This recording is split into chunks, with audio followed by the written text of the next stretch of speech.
Live from Austin, Texas, I'm Charlie, your co-host, color matching with.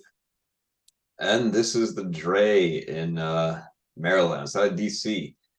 We are here to bring you another exciting episode of the Charlie and Andrei podcast. This time we'll be talking about the historian Polybius, who grew up and lived around the time of the rise of Rome, which was a very significant event in world history. And he has a unique sort of perspective on how this happened. And we can kind of go into the reasons on like why Rome was so successful, how they're able to take down all these different enemies in the Mediterranean and the Greek world so quickly, and what he thought of them. And then Charlie will tie it in with like sort of the Constitution of Rome, I believe you said. Yeah, that's right. Well, the idea is I think you'll talk a little bit about the history that Polybius is living in, the kind of time periods he's analyzing. He basically wrote one book, The Rise of the Roman Empire, perhaps more precisely to be said, the Roman Republic, but basically why was Rome so successful in their conquering of Carthage and the Greeks and becoming the superpower of the known world, basically the Mediterranean. Yeah, exactly. So, should I start? I guess to give you guys a little bit of background on like what was going on at the time, we can look at the Punic Wars. So Polybius was born around 203 BC. That would have been at the very tail end of the Second Punic War, and he lived until about 120 BC. So this is like a very significant sort of century for both Greece and the Hellenistic world and Rome. So here's some background. This is like he was born about a century and some change after the conquest of Alexander. At this point, the Greeks were basically the big dog, in the neighborhood, the big kid on the block, basically conquered, from the Eastern Mediterranean, Greece, Anatolia, Egypt, the Near East, all the way out to like Afghanistan and India. And then the empire broke up. They were still very wealthy, but it broke up into several kingdoms that were led by his generals. And then this era is known as the Hellenistic era. It was basically a time when Greek was spoken all over, the known world. It was very influential. A lot of important advances in philosophy and in technology. We had the Antikythera mechanism come out, for example, during this time, and like the earliest precursor to the steam engine in Alexandria, to give you some perspective.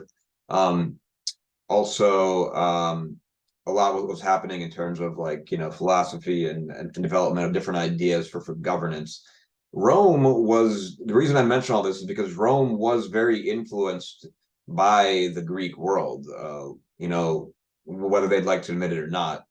There'd always been a bit of a rival and like seen as sort of an enemy. The Greeks early on didn't take them that seriously.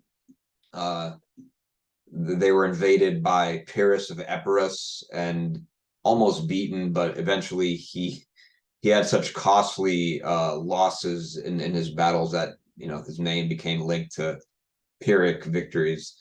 So eventually the Romans have a series of wars defeated their other Italic co-inhabitants of Italy and took over most of the peninsula and Sicily.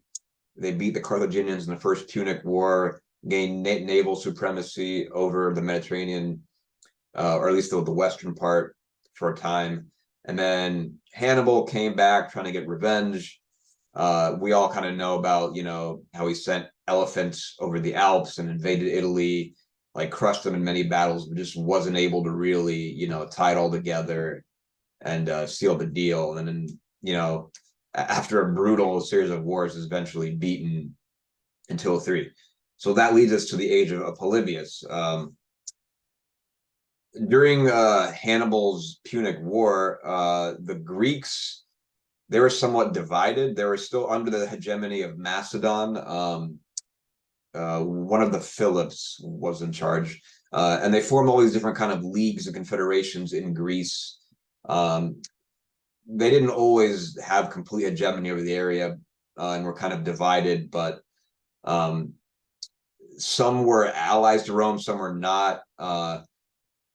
Some decided to take the opportunity of Hannibal really wrecking the Romans, to actually, oppose Rome, which turned out to be kind of a bad idea in retrospect.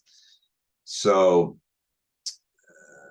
historians debate about, the exact reasons for why Rome was so successful relative to the Greek states, but we can look at military reasons.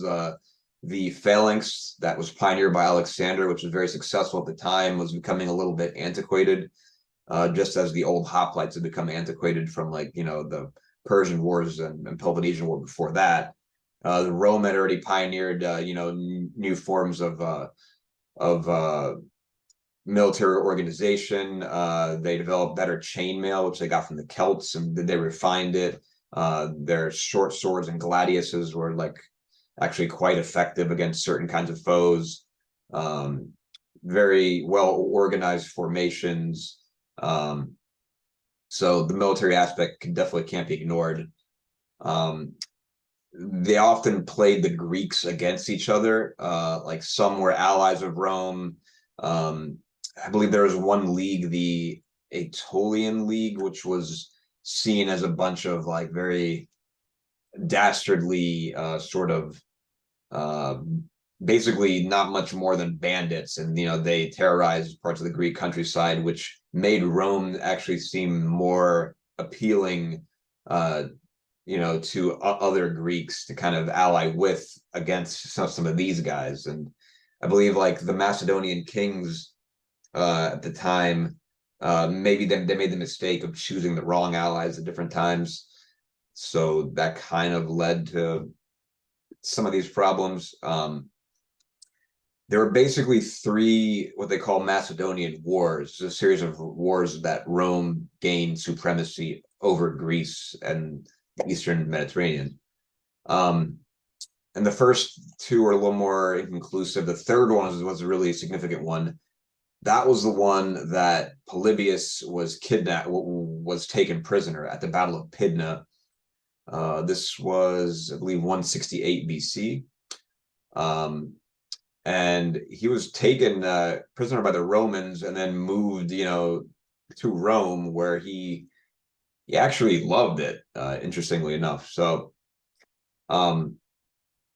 he actually became a big very fan. close with his kind of captors, the whole Scipio and the Scipionic circle, Scipio Africanus, Exactly. and Aelianus, and he was very close with all of them. And even after he was sort of freed from his captivity, he decided to stay in Rome a little bit longer.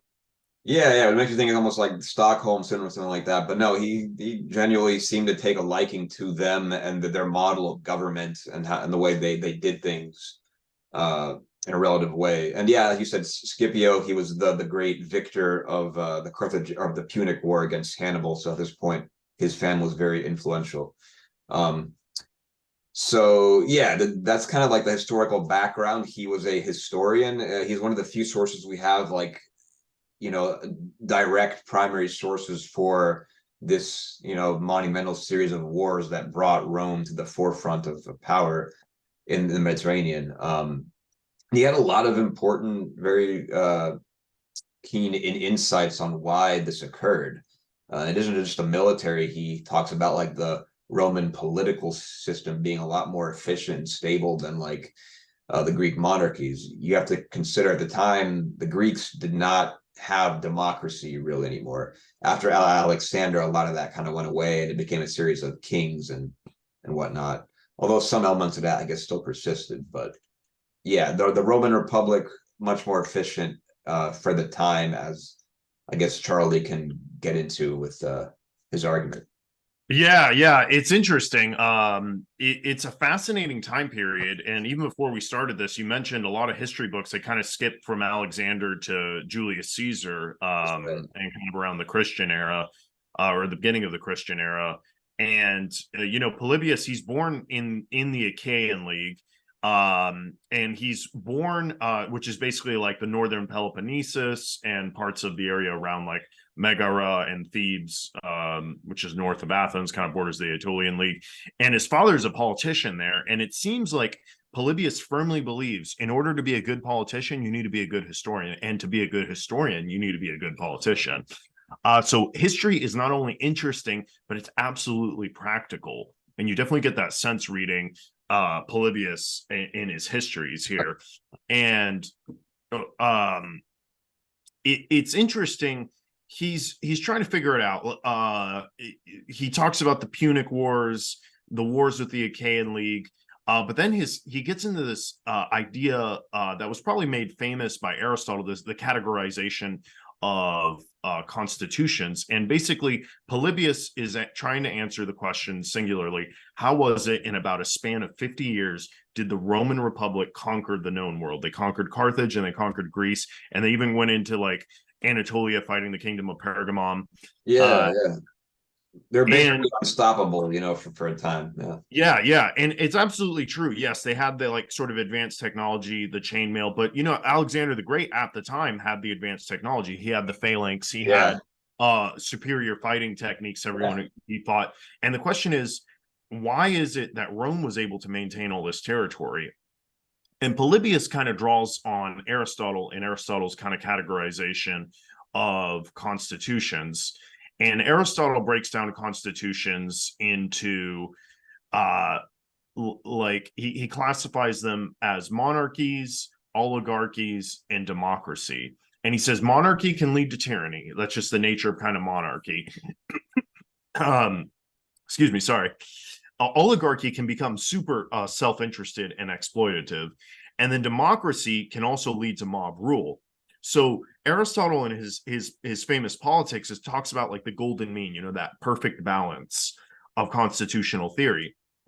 And ultimately, Aristotle says, well, there isn't a constitution that I know from experience in Greece, speaking as Aristotle, that has a mixed constitution, because Aristotle discussed the concept of a mixed constitution that would combine this golden mean of democracy, oligarchy, and monarchy. I guess oligarchy isn't the right word. It should be more aristocracy, the more virtuous parts of a wealthier elite. And so Polybius kind of takes this idea. He's looking at Aristotle's mixed constitution. He sees that the Roman constitution encompasses this idea. It's not just like a blank or a boring, dusty document. It's a document that can evolve. And basically it allows for the system of checks and balances. And it provides like this balance of governance that Aristotle really wanted to seek. And it's basically divided into those three parts, or as Polybius sees it, into three parts. You have the Senate, il senatore, which is where the oligarchy are elected to, and they play a vital role in shaping the policies of the era. And then you have the assemblies, which were ultimately, these were where the plebeians kind of existed, and you can see the plebeians existing there, and that's sort of a response to kind of there's internal and external strife that Polybius notes. There's the internal strife where the plebeians kind of are fighting against the patricians, which make up the Senate class. And they lead to these assemblies that the plebeians are allowed to kind of cast their vote and have some control over power. And then you have these magistrates, which are basically the proconsul and the consul, that are established by the senators. So that's the third class. So you have the senators, the assemblies for the plebeians, and then you have the magistrates that are the proconsul, and they carry out kind of the executive monarchical tendencies of the Constitution. And that reflects almost perfectly to Aristotle's theories, because you can adapt to internal change. You have the patricians versus plebeians. You can have that tribune and assembly of the plebeians, and that allows for the plebeians to voice their concerns. Then you have the response to the external threats, where you can set up consulships and proconsuls over the vast Roman territories, which was something that Alexander was lacking. And then future governments could shift and change over time. So this kind of has an enduring impact on Rome. And Polybius accounts this balance that he says basically Rome is living the Aristotelian concept of the golden mean to develop a mixed balanced government. And that's what Polybius accounts for the rise of Rome. He says they're able to have a balanced government. They fulfill the Aristotelian goal of perfect government. And that's simply incredible. And I might make Montesquieu has an even expansive talking years later, almost a millennial later, or 2 millennia later, 1748, Montesquieu publishes basically a French aristocrat. Montesquieu publishes The Spirit of the Laws. In The Spirit of the Laws, he has a bigger data set. Basically, you can look at Charlemagne and the later Roman Empire and kind of what we would call the Byzantine Empire as the Roman Empire continued on. And he says, Polybius was right. Basically, you need these four functions, but he sees the three functions as the judiciary, executive, and legislative. And then that even gets carried on further a few decades later. In 1787, convention meets in Philadelphia to propose a new constitution that's debated publicly in 1788. And in many of those Federalist papers, James Madison is frequently citing to Montesquieu, and somewhat infrequently, along with Alexander Hamilton and John Jay, to Polybius, saying we can create a government with three branches that they saw as the executive having the monarchical tendencies, and then the Senate, which would be the more wealthier representatives of the people, and the House of Representatives that are voted for 2 years, with the Senate being 6 years. And this shows that kind of Polybius had a really long-lasting influence even to the modern day. Now, you might say, well, he doesn't really account for the judiciary, and things might have changed over time, but it shows that trifunctionalist approach, kind of drawing back from our former episode on Dumazulian trifunctionalism, might have just been existing in culture in general for quite some time. Right. Yeah. Oh, so yeah, guys, it kind of goes to show you that like a lot of this stuff made it all the way to our own, society, like through the U.S. Constitution, which was obviously heavily modeled on the Roman model. And they took out certain things that were more old school, and but so in addition to just that, they obviously had this flexibility, this very balanced system of government, which I guess it enabled them to field not only a lot of soldiers in war, but if some of the consuls were, for example, during the Punic Wars, some of them were killed, like quite a few times, and as a mechanism, they were able to get better, more efficient people in there, and then they managed to change their strategy and up their game against Rome, and basically win the war and finish it. So that's kind of a testament to the adaptability of the system, and the fact that even under enormous pressure like Hannibal and whatnot, it still managed to hold together and do what was kind of needed to make Rome see things through. So yeah, I mean, it just, and I would say it was something that perhaps was consistently existing. It came up in the 1700s in the discussions in France and Montesquieu and James Madison. But I mean, I would argue that the Byzantines, who saw themselves as the successor to the Roman Republic, really believed that these principles, they may not have been carried out in practice, but they really believed what was started in that city of Rome was continued in Constantinople all the way up to 1453. That's true. Like in a weird way, even though things have changed drastically since then, and they were definitely a monarchy, they still held on to some of those values and virtues. And for actually the Byzantine Senate still existed up until quite late. It was mostly a ceremonial role, but it goes to show you that it still to some degree has cultural importance. And we can get into this another time, but I've heard of some authors come at the Byzantine Empire as sort of like a quasi-republican in some way, and that like it wasn't a hereditary monarchy, and a lot of times like a lot of political maneuvering in order to get your way to the top, and then you stack like the court with your own people. And anyway, that's a topic for another time, but it's interesting that you bring that up. So what about like the ability of Rome to kind of assimilate a lot of conquered people? And that wasn't necessarily a biggest thing in Polybius's time himself. The Romans were still kind of xenophobic at the time, but as we've seen over time, all the people they conquered in Italy, they assimilated and they turned into Romans. Over time, they conquered other parts of Europe. They gave them citizenship after a while. Then they became Romans if they were culturally Roman. So it was like this process of letting in new people, co-opting them into the system, and it kind of worked out for them for the most part, right? I mean, and you could also flip that around, sort of a Hegelian's dialectical sublation, your synthesis. Rome is assimilating other people, but there's that famous quote, Gracia capta ferum victorum sed. Yes, yes, Captive Greece captured her rude conqueror, so the conquered became the absolutely, conqueror. yeah, yeah. So Greece conquers Rome after Greece is conquered, and that's what part of Polybius he's taken as sort of a captive, as thousands of others were, to educate Romans because they greatly valued Greek culture. Yeah, And like it wouldn't be what it was without Greek culture. Let's be real, in terms of architecture and like just and writing plays and technology. I mean, the list is endless, right? yeah, I mean, and it continues throughout Roman history. They carried on the tradition of Greece. They copied all the scrolls. They maintained the library. I mean, even if you go to Athens today, you can see Hadrian's Arch, right, basically not next to the Acropolis, but very close to it, for Hadrian's library. And he greatly loved Athens and the classical tradition. So the Roman emperors for a long time were fascinated by Greek culture, and I've heard scholars say carried it out to its kind of logical conclusions.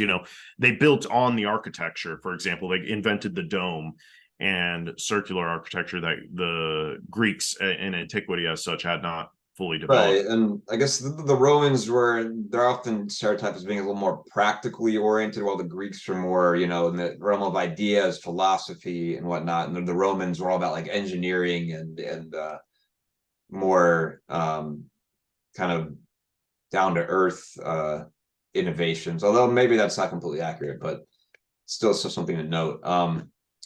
It depends who you're talking about. And Cicero, you would say, I mean, he was definitely, a philosopher, but also a lawyer and a statesman, very practical. But he drew a lot on the Greeks. Yeah, and it's interesting that like certain Romans really loved the Greeks. Others early on were a little skeptical about the huge influence of Greece on Rome, but over time it was kind of inevitable. And yeah, what else? I do want to add one thing though, like so the rise of Rome as to like the reasons why they felt they needed to conquer and expand so much, that's like kind of an interesting um, thing to consider because a lot of people think it was because of paranoia and like they were so afraid of foreign enemies potentially threatening them that they felt they had to preempt them and conquer them, absorb them in the system, um, and then they could neutralize a threat, and then yeah, basically they become Roman. So there's a series of started with Hannibal, and then they went to Spain because Hannibal was in there, and they took that. Greece was aiding Hannibal in some ways, so they took that. Same with Sicily, North Africa. They took from the Carthaginians. The Illyrians on the coast of Dalmatia and the Western Balkans also were involved during Hannibal and like worked against the Romans. So the Romans thought like we got to step in and take these guys down before they become a bigger threat. And then that was like then the Gauls later in Caesar's time, the Greeks and the Seleucids and Anatolia and Syria. It's just a gradual process of like them absorbing all these people in the name of, at least ostensibly, and to them it was for defense. So kind of an interesting way of justifying expansionism until at a certain point they became too big and then they couldn't defend their borders. We all kind of know what happened, but Yeah. It's interesting how it all kind of started during this era and then snowballed into something like huge. Yeah, and I mean, arguably, they don't maintain necessarily the Constitution when Caesar crosses the Rubicon. That's true. They Yeah. become an empire. They're no longer really maintaining in actual practicality. They maintained it on name only, Right, right. the Constitution. But And yeah, because Augustus, of course, when he initiates the Principate, that's when it really changes to what people call the Roman Empire. And then, at least for a while, they kept the guise of some republican institutions in the Senate. But by the late like third century, with the rule of Diocletian, he initiates the Dominate, where they really just kind of stop pretending and were like, no, we're the emperors, we're the kings. We have absolute power. And then the king or the ruler became much more detached from the people and separated from him, which is interesting. And what was I gonna say before we wrap up? So yeah, I mean, you can still call, like, I mean, an empire doesn't necessarily need to be necessarily authoritarian purely. You can still have an empire with a republican form of government as long as it conquers other territories. I mean, people have accused the U.S. of being an empire with all the overseas holdings and territories it has. So, something to think about. it's certainly something to think about. And it might even be good for another podcast to talk about the rise of Julius Caesar and how Rome changed in that pivotal era. Oh yeah, for sure. I mean, there's so much that you can do on Rome. It's got like an over 1,000 or even more than that history, including the Byzantines. So Oh yeah, definitely. I mean, we could. I mean, with before the Roman Republic was the monarchy, and before that is mythology. And I guess we could even we did a little bit on the Bronze Age. oh yeah, yeah. I mean, we could talk about the oppressive Etruscans and all those kings and how Mm-hmm. it was all formed. Yeah. But anyway, And as far as Polybius, like, do you have any comments to kind of wrap up just the significance of this historian to I mean, I don't think his significance can be stated enough. I mean, as a historian and a person analyzing the world around him, he influenced, he influenced Cicero. And ends up influencing like Livy and Plutarch and the Italian Renaissance. Machiavelli talks about him, or at least he talks about what Polybius wrote about Montesquieu and ultimately even the structure of the U.S. government that is almost taken for granted in many parts of the world, that you need these three functioning. You need the executive, you need the legislative, and you need the judiciary in some form. Yep. So I agree. And he's, for better or for worse, he was our best source for this period. Some historians, from what I understand, are not, they don't think he's perfect. There's always some things, but for the most part, he's very useful to posterity for sure. So yeah, I guess that kind of wraps up this episode of our podcast. Please like, subscribe, let us know if you have any questions about the topic or want to discuss anything. We're open to it. Just let us know. And we'll be taking a break for a couple of weeks as I go on vacation. I'm going to Korea, but we will return after a research vacation, right? You're going to be picking up ideas, right? Oh, for sure. Yeah, yeah. It's going to be a wealth of ideas over there. Really, really excited. I'm looking forward to it. Yeah, have a great time, man. Fair travels. Yeah. So if that kind of is that I think we're wrapped up. All right, let's do it. Closing out. Till next time. Till next time. See you later, people.